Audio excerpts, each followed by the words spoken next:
الحمد لولیہ والصلاة والسلام علی نبیہ وآلہ وصحبہ وبارک وسلم۔ قال اللہ تعالی وتبارک فی القرآن المجید والفرقان الحمید۔ بسم اللہ الرحمن الرحیم۔ قل بفضل اللہ وبرحمتہ فبذلک فلیفرحوا۔ صدق اللہ مولانا العظیم وصدق رسولہ النبی الکریم الرؤوف الرحیم۔ اللہم نور قلوبنا بالقرآن وزین اخلاقنا بالقرآن وادخلنا الجنة بالقرآن ونجنا من النار بالقرآن۔ قال اللہ تعالی وتبارک فی شان حبیبہ مخبرا وآمرا ان اللہ وملائکتہ یصلون علی النبی یا ایہا الذین آمنوا صلوا علیہ وسلموا تسلیما۔ اللہم صلی علی سیدنا مولانا محمد معدن الجود والکرم صلاۃ و سلاما علیک یا سیدی یا رسول اللہ۔ حمد و تعریف و توصیف اللہ جل مجدہ الکریم کی ذات برکات کے لیے، رسول رحمت، شفیع معظم، نبی محتشم، حضور ختمی المرتبت صلی اللہ علیہ وآلہ وسلم کے حضور ناز میں اپنی عقیدتوں، ارادتوں اور محبتوں کا خراج پیش کرنے کے بعد، واجب الاحترام ذوی الاحتشام معزز و مکرم سامعین، خواتین و حضرات، السلام علیکم ورحمۃ اللہ وبرکاتہ۔ کتاب رحمت قرآن مجید میں اللہ جل شانہ نے ارشاد فرمایا، اے محبوب ارشاد کر دیجئے، فرما دیجئے، قل بفضل اللہ و برحمتہ، جب اللہ کا فضل اور اس کی رحمت ہو، فبذالک فلیفرحوا، تو انہیں چاہیے کہ اس فضل و رحمت کے حصول پر، اللہ جل شانہ کی اس کرم نوازی پر فرحت کا اظہار کریں، خوشی اور شادمانی کا اظہار کریں۔ ہوا خیر مما یجمعون، اور وہ جب فرحت کا اظہار کرتے ہوئے، خوشی کا اظہار کرتے ہوئے خرچ کرتے ہیں، تو وہ خرچ کرنا اس مال سے بہتر ہے جو وہ جمع کرتے ہیں۔ تو خوشیوں کا حصول اللہ جل شانہ کا شکر واجب کرتا ہے۔ جب کوئی بھی خوشی ملے تو ہمارے اوپر ضروری ہوتا ہے کہ ہم اللہ کا شکر ادا کریں۔ شکریہ ادا کرنے سے نعمتیں اور زیادہ ملتی ہیں، اور شکریہ ادا نہ کرنے سے نعمتوں سے محروم کر دیا جاتا ہے۔ اور یہ انسانی فطرت ہے کہ جب اسے کوئی سرشاری ملتی ہے، جب اسے کوئی نعمت، رحمت یا راحت پہنچتی ہے، تو وہ اس پر خوش ہوتا ہے۔ قرآن مجید میں ایک مقام پہ فرمایا وَإِذَا أَذَقْنَا الْإِنسَانَ مِنَّا رَحْمَةً فَرِحَ بِهَا، جب انسان کو ہماری جانب سے کوئی رحمت ملتی ہے تو وہ اس پہ خوش ہو جاتا ہے۔ آپ ایک چھوٹے سے بچے کی گال سہلائیں، اس کو ٹافی دیں، اس کے سر پہ شفقت سے ہاتھ رکھیں تو اس کا چہرہ کھل کے گلاب ہو جاتا ہے۔ ٹھٹھرتے ہوئے ماحول میں کسی کو روک کے گرم چائے پلا دے تو اس کی طبیعت میں سرشاری آ جائے گی اور وہ آپ کا شکر گزار رہے گا۔ تو یہ انسانی فطرت ہے، اس میں مسلمان ہونا بھی ضروری نہیں ہے کہ کسی بھی شخص کو آپ کوئی شے عطا کرتے ہیں، اسے کوئی خوشی دے دیتے ہیں تو وہ اس سے بہت زیادہ سرشار ہوتا ہے۔ رحمتم منا، جو لفظ قرآن نے بیان کی ہے وہ ہے رحمتم منا، یعنی ہماری جانب سے اسے کوئی رحمت ملے۔ رحمتن نکرہ ہے یہاں، کوئی رحمت ملے، عام سی رحمت ملے، فرح بہا، تو اس رحمت کے ملنے پر وہ خوش ہو جاتا ہے۔ آپ کی اگر توجہ ہو تو رحمت ملنے پہ وہ خوش ہو جاتا ہے، اور اگر رحمت للعالمین مل جائیں تو پھر اس کی خوشی کا عالم کیا ہوگا، پھر اس کی مسرت کی کیفیت کیا ہو۔ یہ بات ذہن میں رکھیے کہ حضور کی آمد پر مسرت کا اظہار کرنا، خوشی کا اظہار کرنا، اس میں تو کوئی اختلاف نہیں ہے، امت کا کوئی بھی طبقہ اس کا انکار نہیں کرتا کہ یہ خوشی کی بات نہیں ہے، خوشی کی بات ہے۔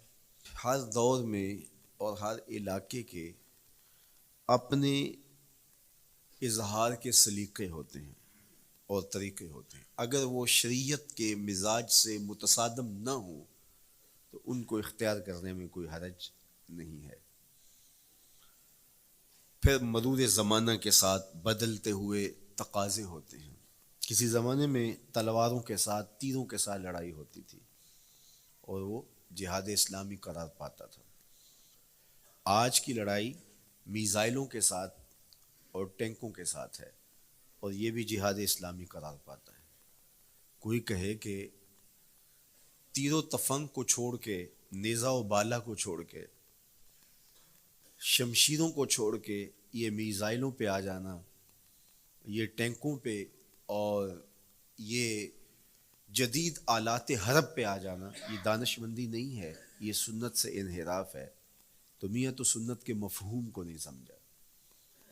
اس دور میں آلات حرب وہ تھے، بدلتے تقاضوں کے ساتھ آلات حرب یہ ہوئے، تو وہ بھی عین جہاد اسلامی تھا، یہ بھی عین جہاد اسلامی ہوگا۔ اسی طرح خوشی کے مختلف طریقے ہیں۔ کسی زمانے میں بالکل پرانے لوگ جانتے ہیں، جب کسی کے ہاں خوشی آتی تو وہ گڑ کی روڑیاں بانٹتا، یہ پرانا طریقہ۔ پھر اس کے بعد پتاشے بانٹنا شروع ہو گئے لوگ، پھر اس کے بعد وہ شکر پارے آ گئے، اس کے بعد پھر لڈو آ گئے، پھر موتی چور، اور پھر نہ جانے کیا کیا۔ لیکن روح ایک ہی ہے۔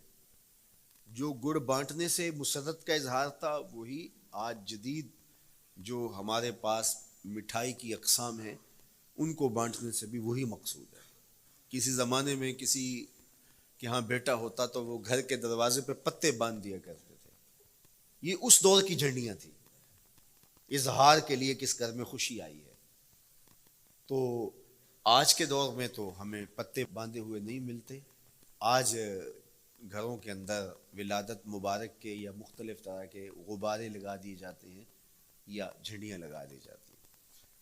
تو مختلف بدلتے ہوئے ادوار میں وہ طریقے ضرور بدلے، لیکن جہاں تک مسرت کا اظہار ہے وہ روح بعین ہی ہر دور میں، ہر علاقے میں، ہر جو ہے وہ کلچر میں موجود ہے۔ کسی بھی خوشی پہ مسرت کا اظہار، مسرت اور سرور اور کیفیت کا اظہار، یہ انسانی زندگی ہے۔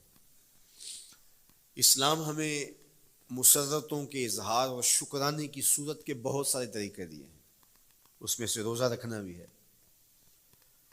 ان طریقوں میں سے ایک طریقہ نوافل ادا کر کے شکر کا اظہار کرنا بھی ہے، خیرات بانٹ کے لوگوں کو کھانا کھلا کے مسرت کا اظہار کرنا ہے، لوگوں کو لباس پہنا کے مسرت کا اظہار کرنا ہے۔ اور اسی طرح دعوت ہے، مختلف مواقع پہ مختلف چیزیں ہیں۔ پیر کے دن حضور علیہ السلام روزہ رکھتے تھے، پوچھا حضور آپ پیر کے دن روزہ کیوں رکھتے ہیں؟ قال فیہ ولدت، کہا اس دن میں پیدا ہوا تھا۔ تو اپنی ولادت کا حضور دن پیر روزہ رکھ کے اللہ کے شکرانے میں دن گزارتے تھے۔ گو حضور علیہ السلام کی زندگی کا ایک ایک لمحہ رب کے تشکر میں بسر ہوتا ہے، لیکن حضور نے اس کی وجہ بیان کر دی کہ میں اس دن کا روزہ خاص طور پہ اس لیے رکھتا ہوں، فیہ ولدت، اس دن میری ولادت ہوئی تھی۔ اللہ اکبر۔ تو حضور کی ولادت اللہ کی بہت بڑی نعمت، اور اس پر شکرانہ خود میرے حضور نے ادا کیا ہے۔ علماء نے لکھا ہے کہ حضور کی ولادت کی خوشی یہ اللہ کی رضا کا سبب اور ذریعہ ہے۔ آپ نے سنا علماء سے کہ دین کا سب سے بڑا دشمن جس کا نام لے کے مذمت کی گئی وہ ابو لہب ہے۔ پورے قرآن میں کسی اور کافر کا ابو جہل کا نام بھی نہیں، عتبہ عتیبہ اور امیہ کا نام بھی نہیں ہے، لیکن نام لے کر کے مذمت اگر کسی شخص کی گئی وہ تو ابو لہب کی گئی۔ حضور علیہ الصلوۃ والسلام جب کوہ صفا پہ جلوہ فراز ہوئے، وَأَنذِرْ عَشِيرَتَكَ الْأَقْرَبِينَ، حکم ہوا پہلے قریبی لوگوں کو آپ اللہ کا ڈر سنائیں۔ تو حضور علیہ السلام نے قریبی لوگوں میں محنت کی، تو قریش کو، صنادید قریش کو، بنو ہاشم کو بلایا اور بلا کہ حضور نے ایک بات کہی کوہ صفا پہ کہ اگر میں تمہیں کہوں اس پہاڑ کی دوسری جانب سے ایک لشکر آ رہا ہے جو تمہیں کچل دے گا تو کیا میری بات مان لو گے؟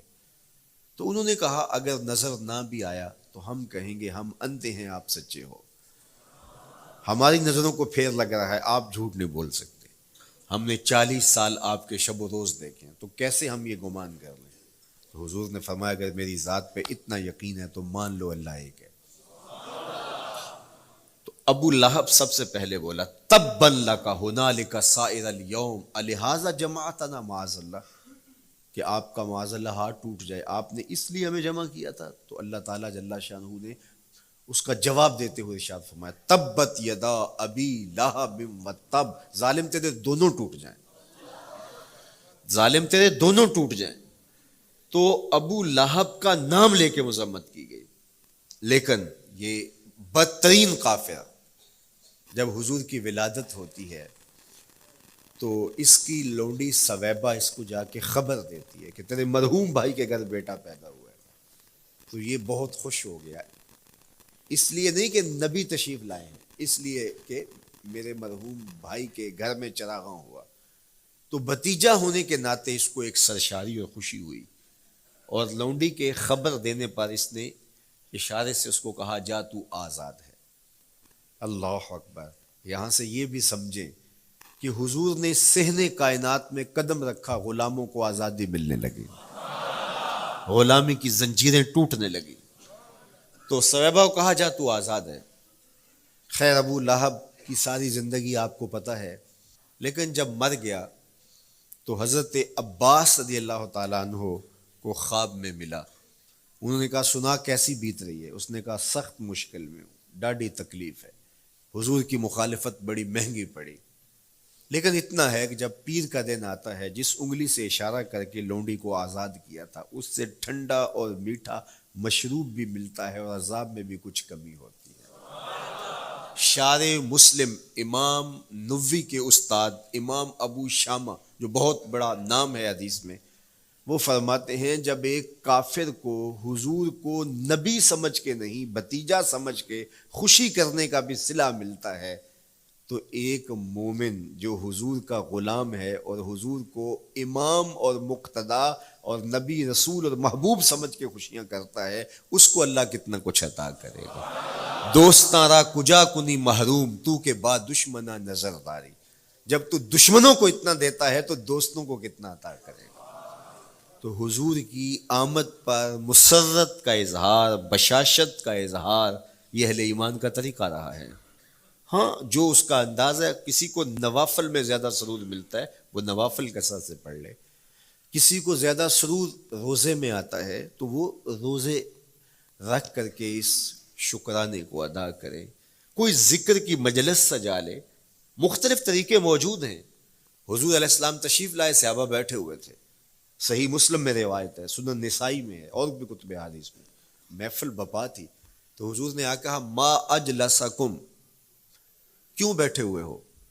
تو جو انہوں نے جواب دیا وہ سنیے، جلسنا نذکر اللہ ونحمدہ علی ما ہدانا لدینہ ومن علینا بکا، حضور ہمارے بیٹھنے کا مقصود یہ ہے کہ ہم اللہ کا شکر ادا کر رہے ہیں اس بات پر کہ اس نے ہمیں ہدایت دین عطا کی، ومن علینا بکا، اور آپ کی صورت میں ہمارے اوپر احسان کیا، ہمیں آپ عطا ہوئے، اس پر اللہ کا شکر ادا کرنے کی مجلس سجائے بیٹھے۔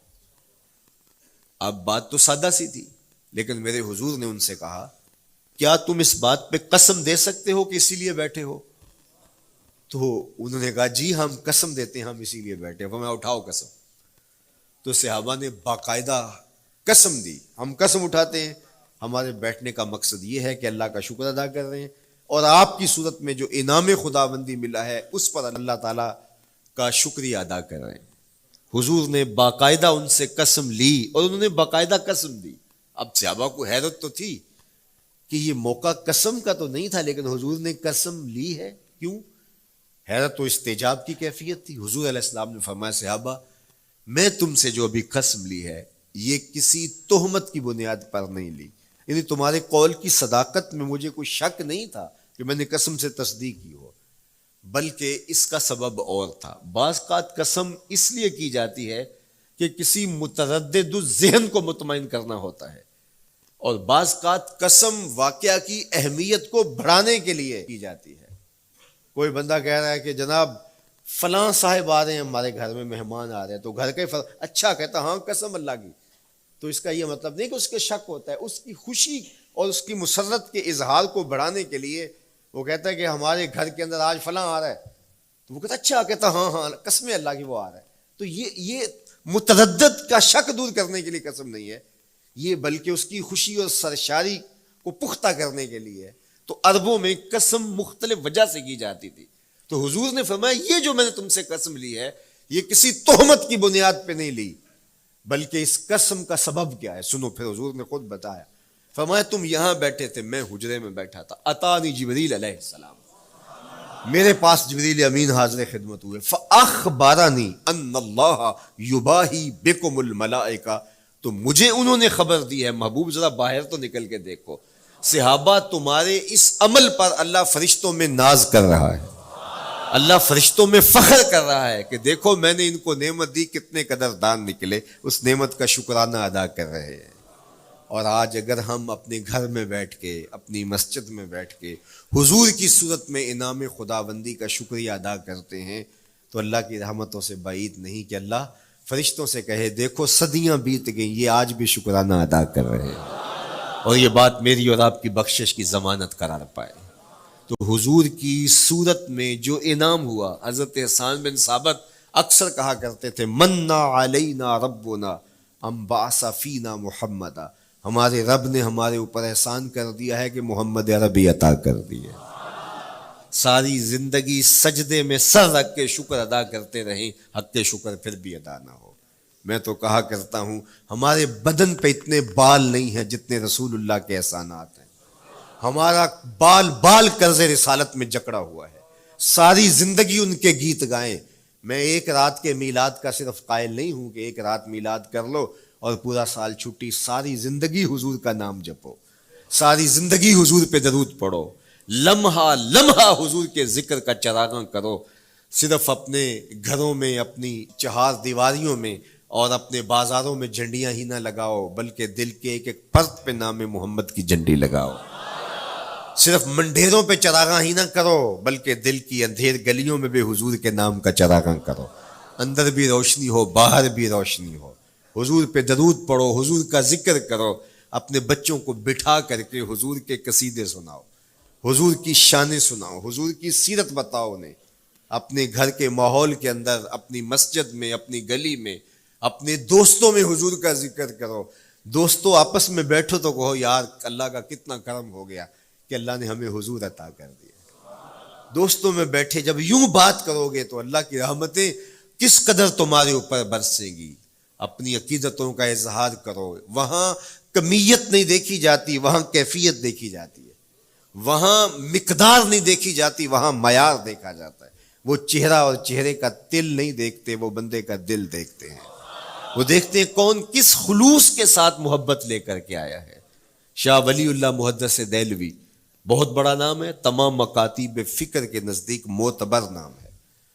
شاہ ولی اللہ محدث دہلوی فرماتے ہیں میرے والد شاہ عبد الرحیم محدث دہلوی ہر سال حضور کا میلاد کرتے تھے، اور اپنی استطاعت کے مطابق لوگوں میں، آنے والوں میں کچھ کھانا بھی تقسیم کرتے. ایک سال حالات اتنے پتلے تھے کہ ان کو میسر نہ تھا کہ لوگوں کو بھرپور کھانا کھلا سکیں، لیکن کہا چلو ناغہ نہ ہو، ایک تسلسل ہے جاری رہے، تو انہوں نے چنے بانٹ دیے بعد میں. لیکن دل میں تشویش تھی کہ اس مرتبہ من کی منشا پوری نہیں ہوئی، تو اسی حالت میں سو گئے، سوئے تو مقدر جاگا، حضور کا دیدار نصیب ہوا، اور جس نے حضور کو خواب میں دیکھا اس نے حضور کو ہی دیکھا۔ من رآنی فی المنام فقد رآنی، فرمایا جس نے مجھے خواب میں دیکھا اس نے مجھے ہی دیکھا۔ فإن الشیطان لا یتمثل بی، شیطان میری مثل ہو ہی نہیں سکتا، خواب میں آ کر بھی حضور کی مثل ہونے کا دعویٰ نہیں کر سکتا، جس نے مجھے دیکھا اس نے مجھے ہی دیکھا۔ اور دوسری بات، حضور جس کے خواب میں آئے قصد، ارادے اور مرضی سے آئے۔ تیسری بات، حضور علیہ الصلوۃ والسلام نے خواب میں کسی کو کچھ عطا کیا تو وہ حقیقت میں عطا کیا۔ ویسے میں خواب میں کسی سے کچھ لیتا ہوں، آپ خواب میں کسی سے کچھ لیتے ہیں یا کسی کو کچھ دیتے ہیں تو وہ محض خواب ہوتا ہے۔ آپ نے کسی سے قرض لینا ہو تو وہ خواب میں آ کے ادا کر دے تو صبح اٹھ کے کھاتے سے نام کاٹ دیں گے؟ آپ کہیں گے خواب میں ادا کیا۔ بھوک میں تڑپتے سو گئے، رات عالی نسب ہوٹل سے کھانا کھاتے رہے، صبح بھوک محسوس کریں گے یا نہیں؟ خواب میں کھایا ہے نا۔ وہ کیا کسی نے کہا 100 بار میرے ہاتھوں میں تیرا دامن آیا، جب آنکھ کھلی تو اپنا ہی گریباں تھا۔ کچھ نہیں ہوتا، خواب محض خواب ہوتا ہے۔ لیکن اگر حضور کسی کو خواب میں کچھ عطا کرے، امام بوصیری سے پوچھو، رات چادر ملتی ہے، صبح اٹھتے ہیں کندھوں پہ موجود ہوتی ہے۔ حضور عطا کرتے ہیں تو حقیقت میں عطا کرتے ہیں۔ امام سخاوی نے القول البدیع میں لکھا ہے، ایک شخص حضور کے روضے پہ کھڑا ہے اور کیا کہتا ہے؟ آنا ضیفوں کا، میں آپ کا مہمان ہوں، اور آپ کے ہوتے ہوئے کسی اور در پہ تو نہیں جانا۔ آقا جی میں تیرا ہو کے خیر منگاں در در دا، مریل کتا کیوں اخواواں ایڈے بختاں وردا، جب میں تیری چوکھٹ پہ ہوں تو کسی اور سے کیوں مانگوں؟ اور میرے امام بولے کون دیتا ہے دینے کو منہ چاہیے، دینے والا ہے سچا ہمارا۔ کوئی جھولی میں چند ٹکڑے ڈال بھی دے تو ساری زندگی جتلائے گا۔ اللہ اکبر۔ عارف عبد المتین نے تو قلم توڑ دیا نا۔ اور جتنے بھی سہارے ہیں سبک کرتے ہیں، عزت نفس بڑھاتا ہے سہارا تیرا، ہر آسرا کمزور کرتا ہے لیکن نبی کا آسرا سر بلند کرتا ہے۔ کسی چودھری کا، خان وڈیرے کا مانگت سر اٹھا کے چل سکتے کہ میں فلاں کا مانگت ہوتا ہوں اور جس کو خیرات مدینے کی گلی سے ملی ہو؟ اسی لیے میرے امام نے مشورہ دیا، ٹھوکریں کھاتے پھرو گے ان کے در پہ پڑ رہو، قافلہ تو اے رضا اول گیا آخر گیا۔ وہ کھڑا ہی حضور کے روضے پہ اور کیا کہتا ہے؟ آنا ضیفوں کا، میں آپ کا مہمان ہوں، اور آپ کے ہوتے کسی اور در پہ جاؤں؟ اللہ اکبر۔ یہ کہتے کہتے آنکھ لگ گئی۔ حضور خواب میں تشریف لائے، دائیں ہاتھ میں روٹی تھی، عطا کرتے میں خذ لے لے۔ کہتا میں نے خواب میں کھانا شروع کر دی، ابھی آدھی روٹی کھائی تھی، پوری روٹی نہیں کھائی تھی، آدھی روٹی کھائی تھی کہ میری آنکھ کھل گئی۔ جب آنکھ کھلی تو دوسرا آدھا ٹکڑا میرے ہاتھ میں موجود تھا۔ وہ دیتے ہیں تو حقیقت میں دیتے ہیں۔ تو شاہ ولی اللہ محدث دہلوی فرماتے ہیں کہ میرے والد شاہ عبد الرحیم محدث دہلوی نے خواب میں حضور کو دیکھا، اور چونکہ دن یہ عمل گزرا تھا اور کہ مہمانوں کو خاطر خواہ تواضع نہیں کر سکا تھا، تو حضور کے سامنے انواع و اقسام کی چیزیں پڑی ہیں، اور ان میں میرے والے چنے بھی موجود ہیں، اور حضور ان کے ساتھ شفقت فرما رہے ہیں۔ تو یہاں معیار دیکھا جاتا ہے، مقدار نہیں دیکھی جاتی، یہاں کمیت نہیں دیکھی جاتی، کیفیت دیکھی جاتی ہے۔ یہاں چہرے اور چہرے کا تل نہیں دیکھا جاتا، یہاں آنے والے کا دل دیکھا جاتا۔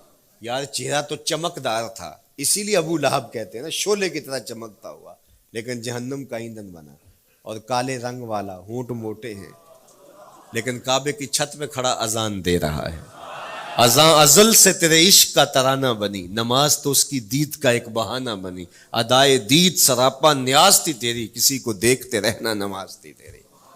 تو عقیدتوں کے رنگ اور محبتوں کے رنگ حضور علیہ السلام کے ساتھ جب کوئی پیش کرتا ہے تو رائے گانے جاتے۔ یہ وفاداروں کا در ہے، یہاں بے وفائی کا تصور ہی نہیں ہے۔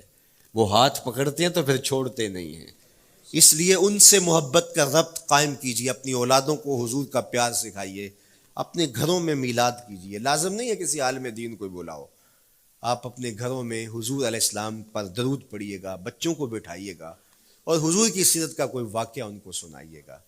صحابہ اپنے بچوں کو بٹھا کر کے حضور کی سیرت بتایا کرتے تھے، حضور کا نقشہ بتایا کرتے تھے، حضور کے شمائل ذکر کیا کرتے تھے۔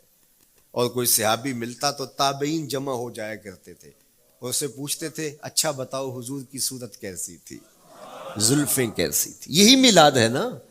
میلاد میں حضور کے فضائل کا ذکر ہوتا ہے، شمائل کا ذکر ہوتا ہے، خصائل کا ذکر ہوتا ہے. اور موسم حج کا ہے. ایک اونچے ٹیلے پہ حضرت سیدنا ابو طفیل چڑھ گئے. یہ آخری صحابی ہیں، اس کے بعد کوئی صحابی نہیں. آخر میں سب سے آخر میں فوت ہوئے 110 ہجری میں. حضور کے وصال کے 100 سال بعد تک زندہ رہے. اونچے ٹیلے پہ چڑھ گئے اور لوگوں کو کہا لوگوں آؤ، اس وقت روئے زمین پہ میرے علاوہ کوئی نہیں جس نے حضور کو دیکھا ہے. بس انہی آنکھوں نے حضور کو دیکھا ہے. کیا ناز ہے. میرے ایک استاد ہوتے تھے سر محمد علی حاشر، اللہ ان کی قبر پہ رحمت نازل کرے. تو وہ بڑے بڑے مشاہیر اہل سخن سے ملے تھے تو وہ بات کرتے تھے. میں مولانا ظفر علی خان کا مصاحب رہا ہوں، میں نے اقبال کو دیکھا ہے. داغ دہلوی نے اپنے شاگردوں سے کہا تھا آنے والی صدیاں تم پہ ناز کریں گی اے لوگو، تم نے داغ کو دیکھا، تم نے داغ سے باتیں کی ہیں. یار جس نے داغ دہلوی کو دیکھا ہے وہ تو ناز کریں، جس نے اقبال کو دیکھا ہے وہ تو فخر کریں، جو مشاہیر اہل سخن کے پاس بیٹھتا رہا ہے وہ تو فخر کریں، اور جس کی آنکھوں نے جمال محمد عربی دیکھا ہے وہ اپنے مقدر پہ ناز کیوں نہ کریں.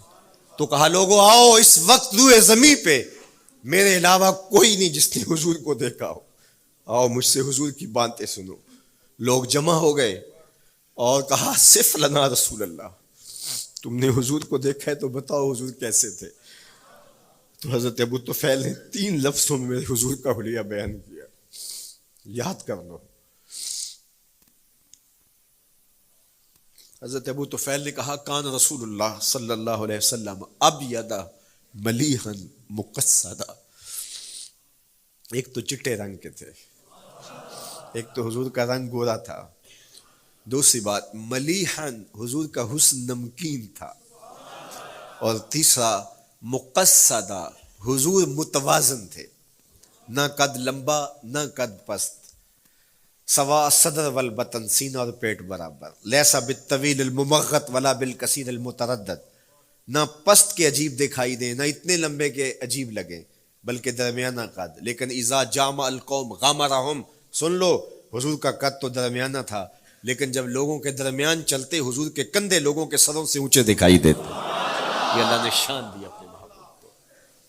مکھ چند بدر شاہ شانی، متھے چمک دی لاٹ، کالی زلف تے اکھ مستانی.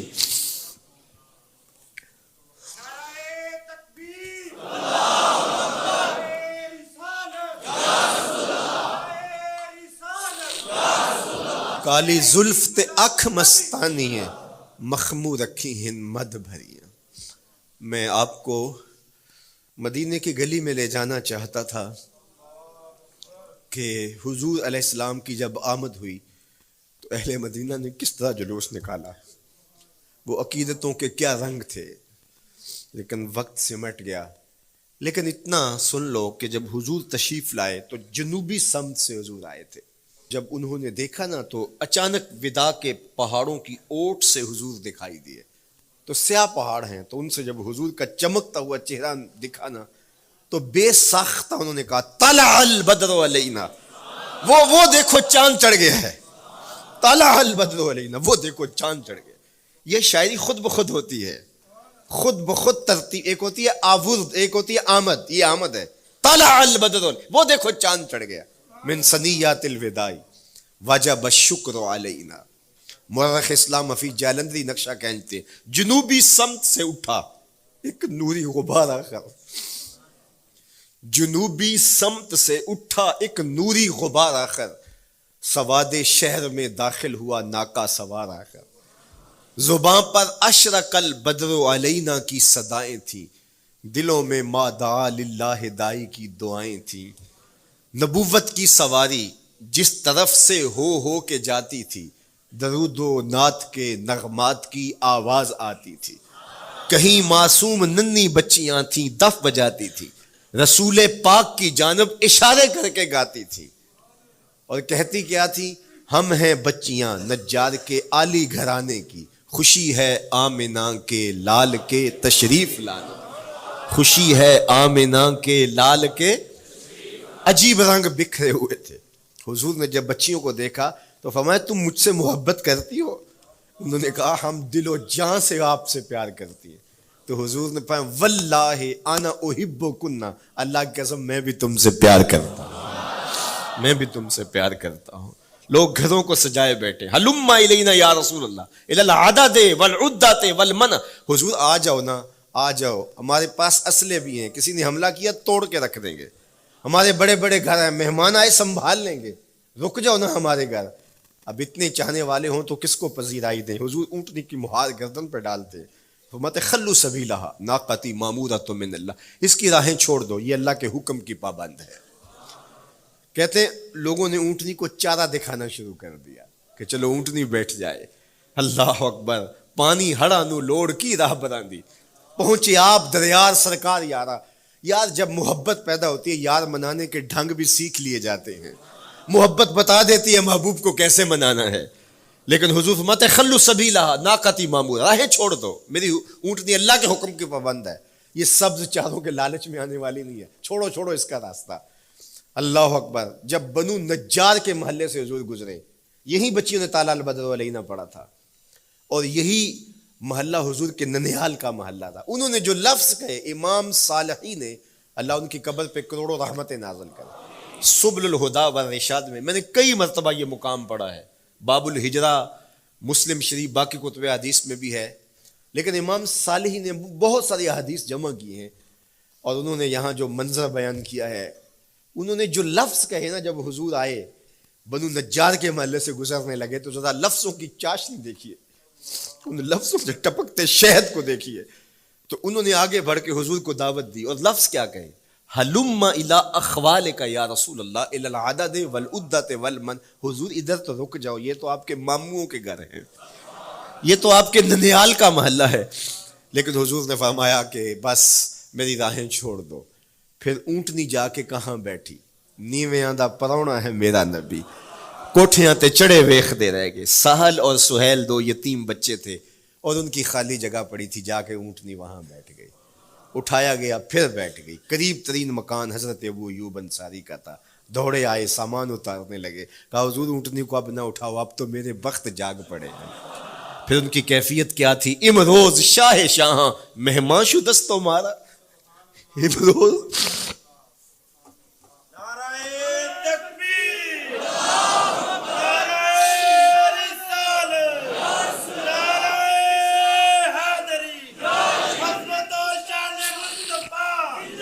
امروز شاہ شاہاں مہمان شدست مارا، جبریل با ملائک درباں شدست مارا. وہ کہتے ہیں آج شاہوں کا شاہ میرے گھر کا پرونا بن گیا ہے. یہ ابو ایوب انصاری کے جذبات ہیں. آج شاہوں کا شاہ، آج خسرو حسینہ ماہ نازنینہ، آج امام الانبیاء میرے گھر کا پرونا بنا ہے. کہاں میں کہاں نکہتے گل، باد صبا تیری مہربانی. کبھی اونٹنی کے پاؤں چوم رہے ہیں، تیرے بخت کے تو میرے گھر تک لے آئی. تو کہا امروز شاہ شاہاں مہمان شدست مارا، آج شاہوں کا شاہ میرے گھر کا مہمان ہے. پھر آگے کیا کہتے ہیں، جبریل با ملائک درباں شدست مارا. لوگوں جبریل کو دیکھو، آج میرے گھر کا پیرا دے رکھا ہے، آج میرے گھر کا چوکی دار بنا ہوا ہے، کیونکہ میرے گھر میں حضور ٹھہرے ہوئے ہیں. تو کیا حضور کی آمد کا جلوس تھا یار. صحابہ نے جو حضور کے آمد کا جلوس نکالا، ہم تو وہ رنگ پیش نہیں کر سکتے، لیکن میں آپ کو کہوں گا درود پڑھتے ہوئے آج جلوس میں شامل ہوں، حضور کے ذکر سے سرشار ہو کے جلوس میں شامل ہوں، اور پورے نظم کے ساتھ. اگر آپ کے جلوس میں کوئی کسی کی گاڑی گھس بھی آتی ہے، اس کو پیار دینا، اس کو راستہ دینا، اور اس کو حضور کی رحمت کا احساس ہو کہ یہ رحمت کو ماننے والے لوگ ہیں، اور حضور پہ درود پڑھتے رہنا، عقیدتوں کے رنگ میں رہنا.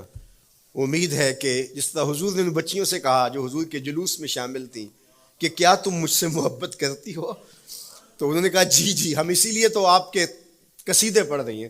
تو حضور نے فرمایا واللہ میں بھی آپ سے محبت کرتا ہوں. تو ہو سکتا ہے حضور ہمیں فرمائے میرے میلاد کے جلوس میں آنے والوں میں بھی تم سے محبت کرتا ہوں. اللہ آپ کو سلامت رکھے. وآخر دعوانا ان الحمدللہ.